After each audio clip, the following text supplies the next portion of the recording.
누군가에게 마음을 다 주었는데 돌아온 것은 차가운 침묵뿐이었던 적이 있으신가요? 우리는 살면서 수많은 관계 속에서 끊임없이 기대를 품습니다. 내가 이만큼 했으니 상대도 적어도 이만큼은 해주겠지. 내가 힘들 때 곁에 있어 줬으니 내가 무너질 때 그 사람도 내 손을 잡아주겠지. 하지만 이런 기대가 무너지는 순간 우리는 단순히 실망하는 것이 아니라 마치 마음의 일부가 깎여나가는 듯한 고통을 느끼게 됩니다. 믿었던 친구가 내 비밀을 가볍게 말하고 다닐 때, 평생을 바쳐 헌신한 가족이 나를 당연한 존재처럼 여길 때, 사랑했던 연인이 어느 날 타인이 되어 끙을 돌릴 때, 우리는 사람에게 상처받고 세상에 홀로 남겨진 듯한 깊은 고독에 빠집니다. 왜 우리는 반복해서 상처받으면서도 또다시 사람에게 기대를 거는 걸까요? 오늘 우리는 인간의 본성을 누구보다 냉정하게 바라본 철학자 아서 쇼펜하우어의 통찰을 통해 사람에게 상처받지 않는 네 가지 절대 원칙을 이야기해 보려 합니다. 첫째, 인간의 본성은 절대 변하지 않음을 인정하는 태도입니다. 둘째, 고슴도치의 딜레마를 이해하고 적당한 거리를 유지하는 지혜입니다. 셋째, 타인에게 기대지 않고 철저한 고독 속에서 스스로 행복을 찾는 힘입니다. 넷째, 정중함이라는 가면을 쓰고 침묵으로 자신을 지키는 처세술입니다. 본격적인 이야기에 앞서 짧은 사연 하나를 들려드리겠습니다. 여기 한 중년 남성이 있습니다. 그는 평생을 좋은 사람이라는 평판을 듣기 위해 노력하며 살았습니다. 친구의 부탁이라면 자신의 일을 제쳐두고 달려갔고, 돈이 급하다는 지인에게는 아내 몰래 대출까지 받아 돈을 빌려주었습니다. 그는 믿었습니다. 내가 베푼 호의는 언젠가 복이 되어 돌아올 것이라고.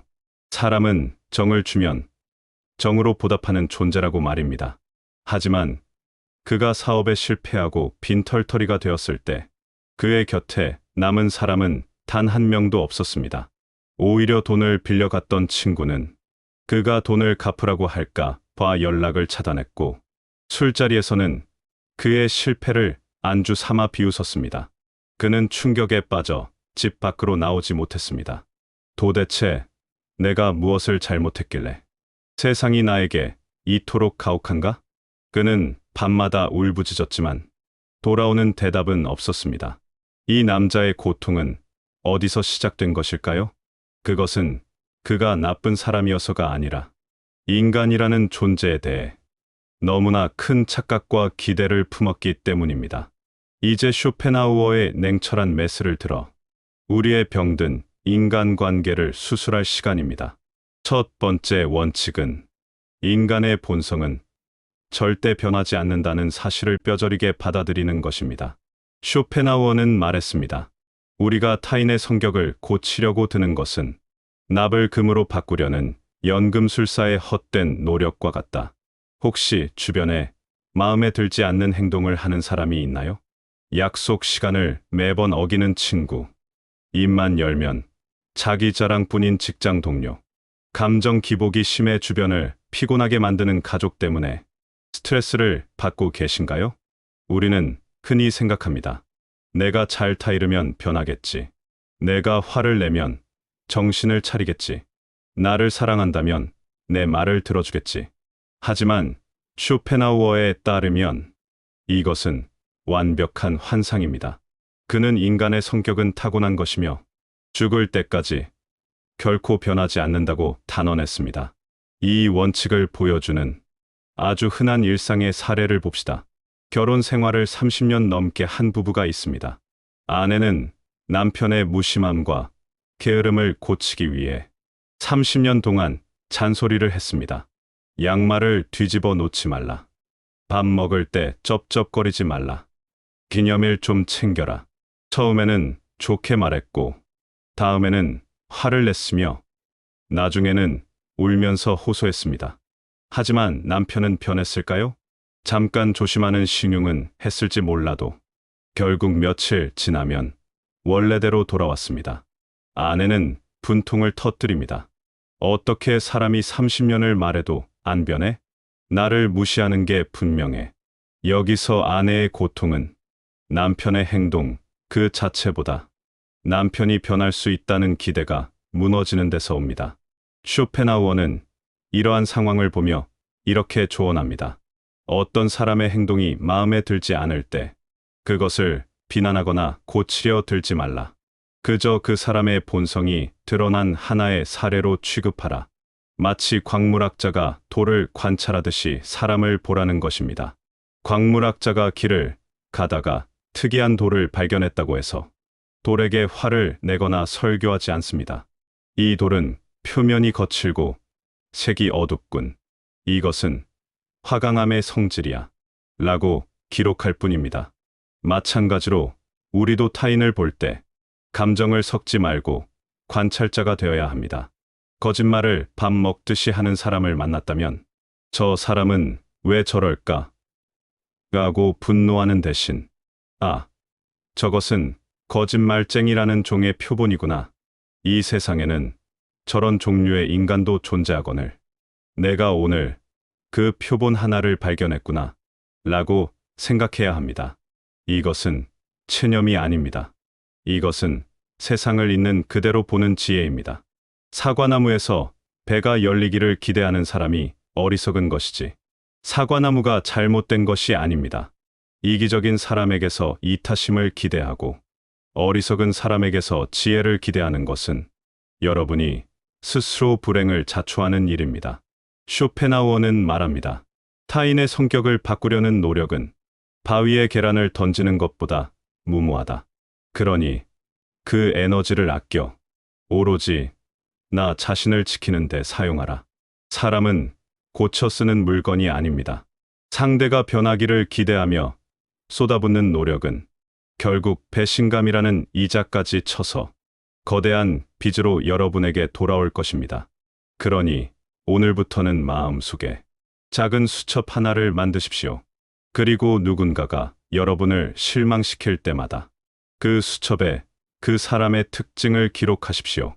이 사람은 결정적인 순간에 도망가는 성향이 있음. 그렇게 기록하고 나면 그 다음부터는 기대하지 않게 됩니다. 기대하지 않으면 상처받을 일도 없습니다. 이것이 바로 냉혹한 세상에서 우리의 마음을 보호하는 첫 번째 갑옷입니다. 두 번째 원칙은 고슴도치의 딜레마를 이해하고 타인과 적당한 거리를 유지하는 것입니다. 쇼펜하우어의 철학 중 가장 유명하고도 통찰력 있는 비유가 바로 이 고슴도치 이야기입니다.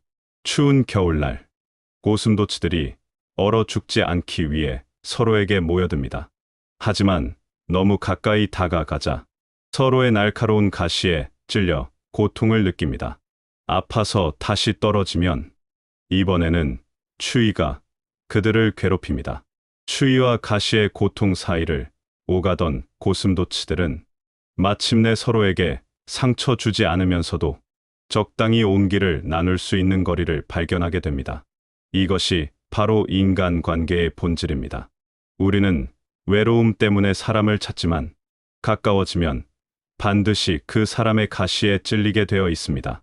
그 가시는 상대방의 무례함일 수도 있고 이기심일 수도 있으며 나와 맞지 않는 성격일 수도 있습니다. 현실적인 사례를 들어보겠습니다.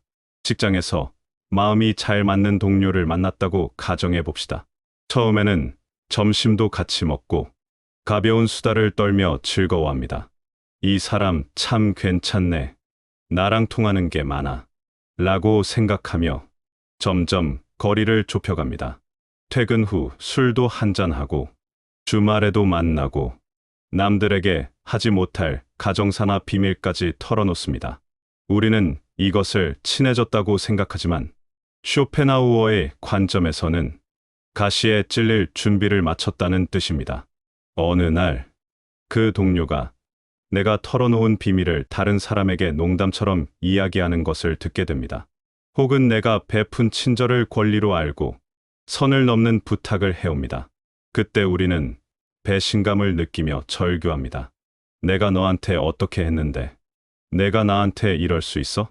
하지만 이것은 너무 가까이 다가간 탓에 필연적으로 찔릴 수밖에 없었던 가시입니다. 상대방이 악마라서가 아니라 인간이라는 존재가 원래 자신의 이익과 본능을 우선시하는 가시 돋친 존재이기 때문입니다. 그렇다면 우리는 어떻게 해야 할까요? 평생 산속에서 혼자 살아야 할까요? 쇼펜하우어는 여기서 정중함과 예의라는 해결책을 제시합니다. 그는 말합니다. 예의는 고슴도치의 가시를 덮어주는 밀랍과 같다. 우리가 타인에게 정중하게 대하고 예의를 지키는 것은 상대방을 존경해서가 아닙니다. 서로의 가시에 찔리지 않기 위한 안전장치입니다. 가족이라도, 가장 친한 친구라도 일정한 거리가 필요합니다. 아무리 사랑하는 사이라도 스마트폰 비밀번호를 공유하거나 일거수일투족을 감시하려 드는 것은 고슴도치가 서로를 끌어안고 뒹구는 것과 같습니다. 피투성이가 될 뿐입니다. 쇼펜하우어는 타인과 너무 가까워지려는 욕망을 경계하라고 충고합니다. 사람들은 친밀함이라는 명목하에 서로의 영혼을 갉아먹는다. 적당한 거리를 둔다는 것은 냉정함이 아닙니다. 그것은 관계를 오래 지속하기 위한 지혜입니다. 난로가 따뜻하다고 해서 난로를 껴안는 사람은 없습니다. 난로와 적당한 거리를 유지해야 화상을 입지 않고 따뜻함을 즐길 수 있듯이 사람도 약간의 거리를 두고 바라볼 때 가장 아름답고 안전합니다. 여러분이 지금 누군가 때문에 힘들다면 한번 점검해 보십시오. 혹시 내가 너무 가까이 다가가지 않았는가? 혹시 내가 그 사람에게 부모나 신이 해주어야 할 역할을 기대하지 않았는가? 마음의 문을 활짝 열어두는 것은 위험합니다. 쇼펜하우어는 말합니다. 너의 적이 알아서 안 될 일이라면 친구에게도 말하지 말라. 비밀은 내 입 밖을 나가는 순간 더 이상 비밀이 아닙니다. 나의 약점을 타인에게 쥐어주는 것은 언젠가 나를 찌를 칼자루를 선물하는 것과 같습니다. 그러니 여러분, 친해진다는 핑계로 경계를 허물지 마십시오. 담장이 튼튼해야 이웃과 사이좋게 지낼 수 있는 법입니다. 건강한 관계는 서로의 독립성을 인정하고 함부로 침범하지 않는 거리에서 시작됩니다. 세 번째 원칙은 타인에게 기대지 않고 철저한 고독 속에서 스스로 행복을 찾는 힘을 기르는 것입니다. 이것은 쇼펜하우어 철학의 핵심이자 가장 강력한 처방입니다. 많은 사람들이 외로움을 견디지 못해 사람을 만납니다. 혼자 밥 먹는 것이 싫어서, 주말에 집에 혼자 있는 것이 처량하게 느껴져서 의미 없는 모임에 나가고 원하지 않는 술자리에 참석하며 스마트폰 연락처를 뒤적거립니다.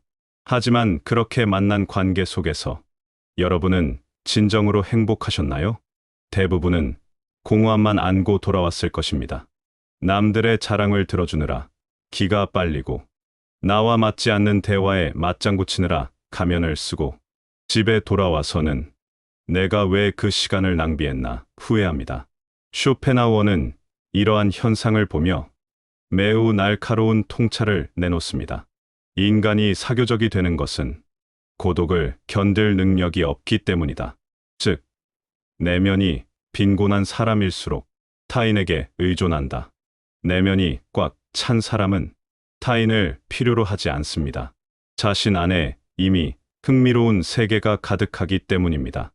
책을 읽고, 사색을 즐기고, 예술을 감상하고, 자연을 관조하는 것만으로도 시간이 모자란 사람은 굳이 수준 낮은 타인들과 어울려 시간을 낭비하려 하지 않습니다. 반대로 내면이 텅 빈 사람은 혼자 있을 때의 지루함을 견디지 못합니다. 자신과 마주하는 것이 두렵기 때문에 끊임없이 외부의 자극을 찾아 헤맵니다. 그들은 타인의 인정, 타인의 관심, 타인의 사랑을 구걸하며 살아갑니다. 하지만 타인은 결코 나의 공허함을 채워줄 수 없습니다. 그것은 밑 빠진 독에 물을 붓는 것과 같습니다. 현실적인 예를 들어봅시다.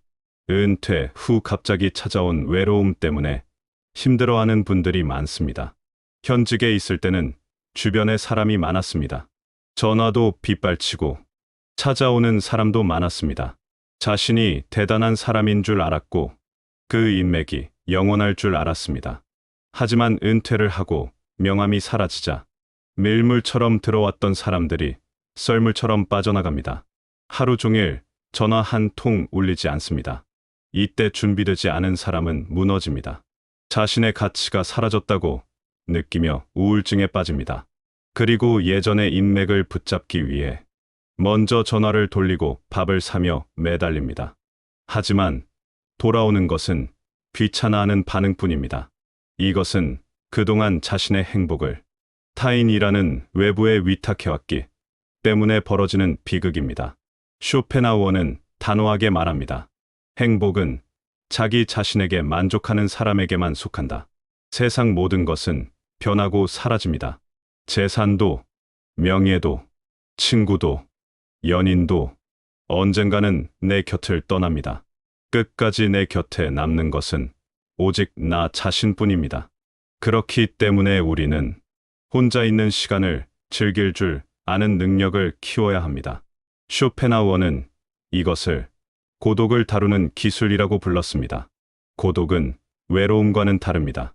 외로움이 혼자 있는 고통이라면 고독은 혼자 있는 즐거움입니다. 고독 속에서 우리는 진정한 자유를 누립니다. 타인의 시선을 신경 쓸 필요도 없고 가면을 쓸 필요도 없습니다. 오로지 나 자신의 생각과 감정에 집중할 수 있는 가장 평화롭고 고귀한 시간입니다. 사람에게 상처받지 않으려면 역설적으로 사람을 필요로 하지 않는 상태가 되어야 합니다. 내가 없어도 나는 충분히 행복해. 이런 마음가짐을 가질 때 오히려 인간관계는 건강해집니다. 상대에게 바라는 것이 없으니 실망할 일도 없고 집착하지 않으니 매력적으로 보입니다. 아쉬울 것 없는 사람이 풍기는 여유. 그것이 진짜 관계의 주도권을 쥐게 만듭니다. 여러분, 지금부터라도 혼자 놀기의 달인이 되십시오. 남에게 보여주기 위한 취미가 아니라 정말 내가 즐거운 일을 찾으십시오. 혼자 산책을 하며 나무와 대화하고 음악을 들으며 깊은 감동에 젖고 글을 쓰며 내면을 정리하십시오. 여러분의 내면에 그 누구도 침범할 수 없는 단단한 성을 쌓으십시오. 그 성 안에 풍요로운 정원을 가꾸어 놓은 사람은 성 밖의 사람들이 뭐라고 떠들든 누가 나를 떠나가든 흔들리지 않는 평온을 유지할 수 있습니다. 이것이 바로 쇼펜하우어가 우리에게 전하는 최고의 행복론이자 관계론입니다. 네 번째 원칙은 정중함이라는 가면을 쓰고 침묵으로 자신을 지키는 것입니다. 쇼펜하우어는 세상이 온갖 종류의 맹수들이 우글거리는 정글과 같다고 보았습니다. 그는 사람을 두 발 달린 일이라고 표현하기도 했습니다. 우리가 사회라는 가면을 벗겨내면 그 밑에는 시기, 질투, 악의, 이기심이 득실거린다는 것입니다. 이런 세상에서 나의 본심을 모두 드러내는 것은 자살행위와 같습니다. 많은 사람들이 솔직함을 미덕이라고 착각합니다. 그래서 마음에 담아둔 말을 여과 없이 뱉어내고 자신의 감정을 날 것 그대로 드러냅니다. 나는 뒤끝이 없어. 나는 솔직한 사람이야. 라고 말하면서 상대방에게 상처를 주고 자신의 약점까지 노출합니다. 하지만 쇼펜하우어는 말합니다. 너의 생각은 너의 감옥에 가두어라. 말은 한 번 입 밖으로 나오면 너의 주인이 된다. 특히 분노나 경멸의 감정은 절대로 표현해서는 안 됩니다. 우리가 누군가를 싫어하거나 경멸하는 마음을 드러내는 순간 상대방은 적으로 돌변하여 평생 나를 해치기 위해 기회를 엿볼 것입니다. 그렇다면 싫은 사람을 어떻게 대해야 할까요? 쇼펜하우어는 침묵과 무표정을 권합니다. 말을 많이 하지 마십시오. 말은 필연적으로 오해를 낳고 실수를 부릅니다. 특히 자신의 지성이나 재능을 과시하는 말은 반드시 타인의 증오를 불러일으킵니다. 사람들은 자신보다 뛰어난 사람을 보면 존경하기보다는 깎아내리고 싶어 하는 본능이 있습니다. 그러니 바보들 사이에서는 바보인 척하는 것이 가장 큰 지혜입니다. 자신의 날카로운 발톱을 숨기고 부드러운 털을 보여주십시오. 일상의 사례를 봅시다. 직장에서 상사가 부당한 지시를 내리거나 동료가 험담을 할 때 욱하는 마음에 맞서 싸우는 사람들이 있습니다. 그건 틀렸습니다. 어떻게 그런 말을 하십니까? 물론 옳은 말일 수 있습니다. 하지만 결과는 어떻습니까? 관계는 파탄나고 나는 조직에서 고립되며 스트레스는 고스란히 나의 몫이 됩니다. 쇼펜하우어식 처세는 다릅니다. 그 상황에서 감정을 드러내지 않고 그저 예의 바른 미소를 지으며 침묵하는 것입니다. 속으로는 이 사람은 논리가 통하지 않는 사람이구나 라고 판단하고 겉으로는 정중하게 거리를 두는 것입니다. 이것은 비겁한 것이 아닙니다. 똥을 밟지 않기 위해 피해가는 것과 같습니다. 똥을 향해 소리치고 화를 내봐야 내 신발만 더러워질 뿐입니다. 또한 쇼펜하우어는 기대를 권리로 착각하지 말라고 경고합니다. 우리가 누군가에게 상처받는 가장 큰 이유는 당위를 들이대기 때문입니다. 친구니까 당연히 도와줘야지. 자식이니까 당연히 효도해야지. 선배니까 당연히 밥을 사야지. 세상에 당연한 것은 아무것도 없습니다. 타인은 나의 욕망을 채워주기 위해 태어난 존재가 아닙니다. 그들도 그들만의 무거운 짐을 지고 각자의 지옥을 건너고 있는 불쌍한 영혼들일 뿐입니다. 이 사실을 깨닫는 순간 우리는 타인에 대한 분노를 연민으로 바꿀 수 있습니다. 나에게 상처 준 저 사람도 알고 보면 자신의 욕망에 휘둘리는 노예이며 죽음이라는 종착역을 향해 달려가는 사형수 동기일 뿐입니다. 쇼펜하우어는 말합니다. 우리는 서로를 동료 고난자라고 불러야 마땅하다. 이 관점을 가지면 마음에 여유가 생깁니다. 기대가 없으니 작은 호의에도 감사하게 되고 상대가 나쁘게 굴어도 그래, 너도 사는 게 힘들어서 그렇겠지 하고 넘길 수 있는 배포가 생깁니다.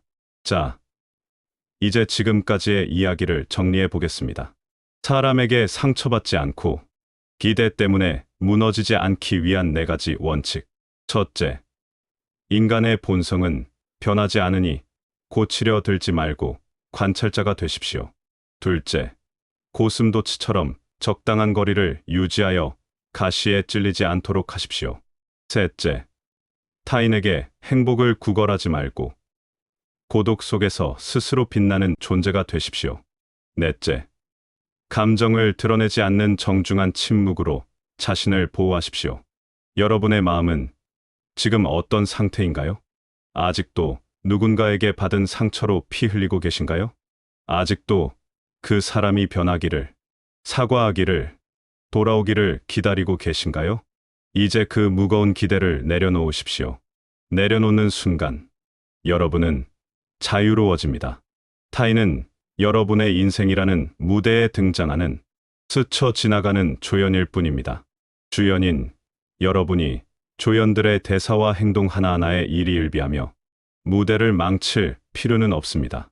쇼펜하우어의 말처럼 우리는 모두 고통과 권태 사이를 오가는 시계추 같은 삶을 살고 있습니다. 이 고단한 삶 속에서 가장 확실한 구원은 타인이 아니라 바로 여러분 자신의 내면에 있습니다. 오늘 밤은 전화기를 잠시 꺼두고 온전히 나 자신과 마주하는 시간을 가져보는 건 어떨까요? 좋아하는 차 한 잔을 끓여놓고 창밖의 밤하늘을 바라보며 내 마음속의 어린아이를 다독여 주십시오. 그동안 남들 눈치 보느라, 사랑받으려 애쓰느라 정말 고생 많았어. 이제는 남이 아니라 내가 너를 사랑해 줄게. 그렇게 스스로를 채워나갈 때 비로소 우리는 사람에게서 자유로워지고 진정한 평온에 닿을 수 있을 것입니다. 기대가 없으면 실망도 없고 실망이 없으면 상처도 없습니다. 그리고 그 텅 빈 기대의 자리에 비로소 진짜 나를 위한 행복이 들어찰 것입니다. 오늘 들려드린 쇼펜하우어의 지혜가 인간관계에 지친 여러분의 가슴에 시원한 바람이 되었기를 바랍니다. 복잡한 세상에서 중심을 잃지 않고 단단한 나로 살아가고 싶다면 앞으로도 저와 함께 깊은 지혜의 숲을 거닐어 주십시오. 구독과 좋아요는 우리가 서로에게 건네는 따뜻한 온기가 됩니다. 부디 타인이 아닌 자신에게 기대는 밤 되시길 바랍니다. 편안하십시오.